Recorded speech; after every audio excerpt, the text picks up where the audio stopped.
Hi everyone, this is Javier Vidana, the real estate YouTube guy here in Phoenix, Arizona, helping you accomplish your home goals. Today's video has been in high demand from all my subscribers, from people that happen to know me, that know I'm in real estate. They always ask the same question: what's going on with the market? Is the market going to crash soon? Should I wait to buy a house? Oh, what's going on? So in this video, I'm going to try to explain my absolute best of what I think is happening. But before I begin, I want to give 3 caveats. 1, little Nolan Vidana, who is my son, is here with me in the office, and he's playing his Switch, trying to be as quiet as he can, but you might hear some clinking and clanging, right? Yeah. But he's going to try to keep it quiet. The second thing is, I'm not the financial expert of everything. I can't tell you what's going on everywhere. I primarily service first-time home buyers and move-up buyers, meaning people that sell their home and buy their second or third home. And that's in the market of the Southwest, or in my case, Phoenix, Arizona. So I can't tell you what's going on in the luxury market. I can't tell you what's going on in the, the fancy stuff. My primary price ranges in Phoenix, Arizona are from $150,000 all the way to $500,000. I don't go into the millions, and if you're in that price range, first of all, what are you doing watching my video? No, I'm just kidding. No, but seriously, that's the market I know, and that's where I'm coming from when I talk to you about it. And the last thing, guys, is I'm a cynical guy. Anytime I listen to anyone or anything, I try to say, well, what are you trying to do for me? What are you trying to get from me? I am a real estate agent, and I do make a living off people buying and selling homes. So if I were in your shoes, I would probably be thinking, well, I know what this guy's gonna say, because he's gonna want me to buy and sell houses, or else he doesn't make a living. I get it. I understand 100%. So I'm gonna try to come, not necessarily from the point of someone who's depending on sales, but rather just kind of a fresh perspective. If anyone knows my channel, they know I'm not here trying to push or trying to get my agenda across. The pure intention of this channel is to simply give value and education to the consumers, have you help you with that. First things first, let's address the big one. Most of the time people ask, well, the market's gonna crash again. My friend, my cousin, my ex-girlfriend told me that the market's gonna crash and I should probably wait to buy in a few years. Oh, whatever happened back in the 2005, 2007, or whatever it was, that's gonna happen again. So I should probably stop. So understandably, if you think about it, that what happened with the market crash in the 05 to 2007 or 8, whatever you wanna call it, that was very scary, and it was very recent. So I can see why people are scared of that happening again. But people need to understand and be educated on why it happened. That whole crash boils down to it being a mortgage crisis or mortgage fraud. There was 2 things that were happening that were really, really bad. The first thing is there's a lot of fraud happening in the mortgage market. I wasn't licensed then, but my stories that I hear from people that survived it is you could walk into any lender, you can say, I make this much money, and they would figure out a way to get you a house. Literally within a week, 2 weeks, 3 weeks, they would get you in some kind of loan, send you some kind of program. They wouldn't verify your employment income sometimes and just get you in the house. So there's a lot of mortgage fraud happening, and the big thing that was really wrong, probably even bigger than the first reason, is the banks were rewarding the lenders to get people into adjustable rate mortgages. So what is an adjustable rate mortgage? Well, it's not a fixed rate, where fixed is like you get an interest rate and it stays there. An adjustable rate is based on, I guess, the economy, the market, or whatever.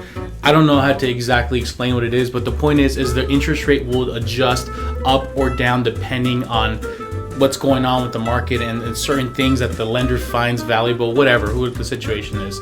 So what was happening is a lot of people were getting put into these adjustable rate mortgages, and behind the scenes, you find out that the banks were rewarding the lenders for doing adjustable rate. They were getting paid a lot more to have someone do an adjustable rate compared to a fixed rate. So a lot of people were getting adjustable rate mortgages, and their starter rate, which was very nice and cheap, was a very nice low payment. But what happened is once the foreclosure rate started going up, unemployment rates started going up, things started being shaky, these adjustable rate mortgages just ballooned overnight. Some people were maybe paying $1,000 in their nice payment, but not because the adjustable rate got adjusted way high. Their payment probably went up $500, $600, $700. So what happened is a lot of people were losing their houses, and as a result of that, they were losing their jobs, and things just got really crazy. People lost their jobs, lost their houses, and of course it led to the big market crash. So what was the main cause of that crash? Well, there was a lot of fraud in the real estate industry, more on the lender side rather than the realtor side. And secondly, adjustable rate mortgages were the primary source of mortgages in the real estate industry. So when all those rates started going up, people's payment went up higher, and of course, people can't keep up with the payment drastically increasing, and that's it. What I can tell you guys now, and I've been licensed now for almost 6 years, is the CFPB and all kinds of regulations were put in place where none of this shady stuff is happening on the loan end. I've seen people being rejected of their loan just because they're 1 or 2 points shy of the FICO score needed. The regulations are very strict, and they're very clear as day what people need to have in order to qualify for a home. I can tell you with 100% certainty that every single purchase I've helped in the last 6 years have been fixed rate. I have not even heard of anybody doing an adjustable rate mortgage in the last, ever since I've been licensed at least. So why are people panicky? Why are people scared? Well, the prices have been going up. I have personally seen in my experience as a real estate agent, or a certain area or neighborhood go from having $100,000 to $120,000 houses, and now they're selling for $200,000. Literally, I had someone, like with my third, fourth transaction that I helped them buy 5-6 years ago. They bought their house for $120,000, and they just sold their house for $200,000. What's going on? Why are the prices going up? Well, you have to remember, when the market crashed in maybe 2010 and 11, we were at the very bottom of the market. Houses went from going all the way up here, all the way down here. And at that point, the house prices were unrealistically low. Like literally my neighborhood, they bought a house like 8 years ago, right across the street from mine for like 80,000-90,000. And I just bought my house for 380,000. Yeah, it's very scary to see how much it's gone up. But when the market was very low, when it was coming back up, it was coming back up pretty sharply. A normal market, from what I understand, the house prices rise 3 to 5% every year in value, depending on the city, state, and all that stuff. That's what I've seen historically, at least in Phoenix, Arizona. So you have to think about the last 8 years, prices have gone up sharply. Like literally the first house I bought in 2014, I sold the house 2 years later and made about 30 grand of equity. So it's not normal to have house values go up so sharply. And it was going up so sharply because we were recovering from that crash. We're at the point now where houses that, people, maybe they're used to houses being a certain price or a certain area, and now they're out looking, and now the houses are a lot higher. And they're like, what the heck is going on? Why are the prices so high? The market must be crashing. Oh no, it's like 2007 again. Something's happening. Well, no, the market's going back to normal. What I'm telling people now is maybe their equity position is still going to be growing, but it's not going to grow up as drastic anymore. The gap is widening of how many years you need to live a house to make a decent chunk of change. And that's it. And that's very normal because we're back to a normal market. With the prices going up, the interest rates are going up, and people also tend to be scared of that. Well, that means the market's going to crash, right? Well, no. The interest rates are artificially placed by the government. At least the FHA ones are.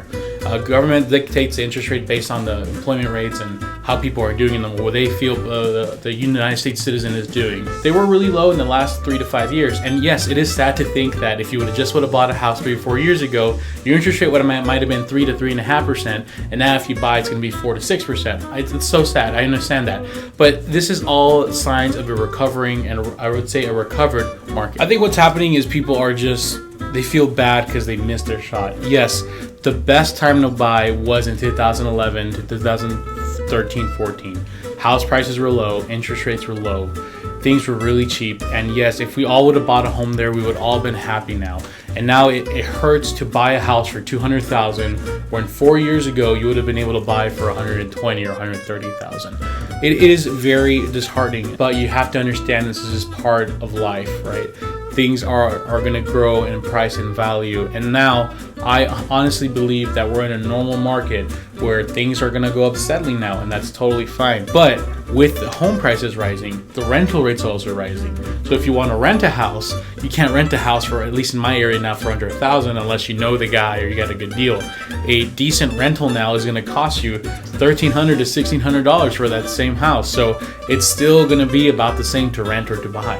What I think is happening right now is down payment assistance programs are kind of becoming less of a good option for people. Now I want to say good as in like it's not good to get it or it's not good to not get it. Back 3 or 4 years ago, almost everybody and their mom was doing down payment assistance. It was cheap to do it. Your payment was about the same if you saved up. Your interest rate was really great using it. It was just the best time to be alive. Like literally someone would want to buy a house. They go, hey, I want that house for $150,000. They would get it for a payment of under $1,000, and the government would give them the whole down payment. It was what a time, right? It was awesome. Well, now to use down payment assistance, it's not a different. It used to be a difference of like, if you buy this house with down payment, it's $1,000. If you buy it with a down payment assistance program, it's $1,020. Well, at that point, it's like, oh, duh, I'm going to use down payment assistance, right? Well, now it's like that house payment is going to be $1,000 with down payment, and now it's going to be a $1,300 payment if you use down payment assistance. It's a huge gap now, and it hurts more to use down payment assistance. So what's happening is, to obtain a house now has a higher value. The amount of work and blood, sweat, and tears you needed to buy a house has now grown substantially. Now a lot of people have to go and save their down payment, or a lot of people have to say, you know what, I'll pay that extra $200, $300 on the monthly payment, but I want to make sure to save some money and move in the next 3 or 4 years, so that way I can get rid of that and go buy a home. Whereas before, you just need a decent credit and you would get into a great home and the government would pay your down payment. I remember one of my clients who bought a home they found me through my YouTube channel. I don't know if they're still watching. If you are, please send me a message after this. We were out looking at houses, and their brother decided to tag along, and their brother had just bought a home 2 years ago. And at the very end, we started talking about the market and started, chatting and whatnot. And he tells me, well, what's the interest rate you're getting, or what's the down payment you're getting? And then I told him, and the interest rate's higher now because the down payment assistance program's increased. And I told him basically everything that you guys know that I've been telling you about. And this guy was like, no, I don't believe you. You're wrong. And he was telling the client, hey, you need to talk to my lender because I don't know if this guy's telling the truth. That's like, dude. Literally, like, this is the way things are now. It's harder to use down payment assistance. It costs more money. You have to save up your down payment to get a lower payment. So now it's going to be harder to own. So that means a lot of people are going to start renting. And when more people start renting, the rental rates are going to go up. And if the rental rates are going up, then not so many people are going to be buying houses. So that's going to kind of just, once again, stabilize the market. Now, not everybody and their mom is going to be using down payment assistance to go buy a home and go, ooh, all right, no, in low interest rate. No. So now, because not a lot of people are buying, the market's going to go from like this to maybe like this, like this, right? So it's not all doom and gloom, like, oh no, it's over, it's time to save up your money. No. So should you buy a house now, or should you wait for the market to crash? Which, once again, let me think. Why would the market crash? Well, maybe people will stop buying a house and start renting. Which in that case, that means a lot of people that, all the people that own houses are gonna, I don't know. So should you buy a house now? Well, I just had a great conversation with somebody on Instagram, which if you don't follow, by the way, here's my Instagram. And he said, well, should I buy now? Well, it's the thing. I tell, like I said earlier, you either, if you want to live on your own, you either, live with your mom or live with family. You live really cheap, which that's great. Do that as long as you need to. But if you're going to live on your own, you're going to either rent and pay someone else's mortgage off, either by paying your payment pays their mortgage, or maybe they own the house free and clear and your payment goes to their income, so then they can pay their mortgage where they live. Or the second option is you live in your home and you pay your mortgage. You're paying someone else's mortgage off anyways. Why not have it be yours? Once again, if you're in a situation where you live with parents, you live with someone really, really cheap, stay there as long as you need to, save up a down payment, sure. But if you're thinking about going to rent a place, I'll go rent. Here's what might happen. You're going to go rent, you're going to save up your money, but maybe a year or 2 years later, when it's time to buy, the prices might be higher, the interest rate might be higher, and you just rob yourself of the equity you could have had if you would have bought that home a year ago. Whereas at the other side, I understand that if you buy the house, the payment might be higher because you have to use down payment assistance or figure something out. But I would say the pro of that is you're going to have the equity 2 or 3 years down the road, and maybe if you're tired of the house, now you can sell the house, get the equity from it, get your money back, and use that money to buy the home with your down payment, right? Either way, I always am an advocate of having your own mortgage. Don't be paying someone else's mortgage off. So that's it, guys. Thank you guys for watching today's video. I know it's a little different format than what I usually make, but I wanted just to get these thoughts out there. If you have any thoughts or opinions about what you think is going on, I would love to hear them down below. Other than that, if you are in Phoenix, Arizona and you're looking to buy or sell a home, my contact information is below, and you can also find me in my website where you can know a little more about me and send me a message there as well. And if you're not following me on Instagram, I would love to have you as a follower. My Instagram can be found below as well, and you can follow me and my friends and my family, what we're doing, and of course, if you want to direct message me there as well, you're more than able to. I would say more than able to. Sure. All right. Other than that, guys, thank you guys so much for watching. I would love to hear what you guys have to say about this video. See you on the next one. Peace. Peace. What is this, 2004?